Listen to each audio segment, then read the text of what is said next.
Very good morning, dear students. Today we are going to continue our next poem, Fire and Ice, written by Robert Frost. As I told you earlier that Robert Frost is a renowned poet of American literature. Look at here the poem Fire and Ice. Fire and Ice poem is written here by Robert Frost, and according to this poem there are two different perceptions. It's time for paraphrasing. Some say the world will end in fire, some say in ice. Actually, the speaker believes fire and ice both are related. How? Because fire stands for desire, and here the poet has used from previous experience with desires. The author thinks that the world will end in fire.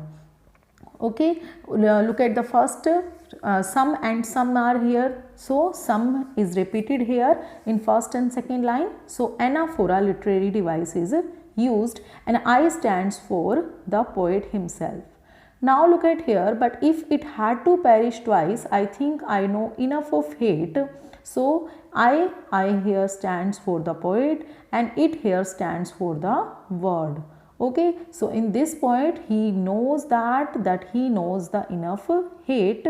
So ice is a symbol of hate and fire is a symbol of desire. The poet's connections imply that these two emotions can end this beautiful word. So there is contradictory statement but having the same result. Now a shift is there because earlier in first two lines of the poetry section describes you that some is written here, but in the next line I is there, means a shift occurs in this poem when the author moves from the perspective of some to I. Earlier he was saying that some say the world will end in fire, some say the world will end in ice. I know enough of hate. तो यहाँ पर क्या है? It implies a personal connection and knowledge of how things will end.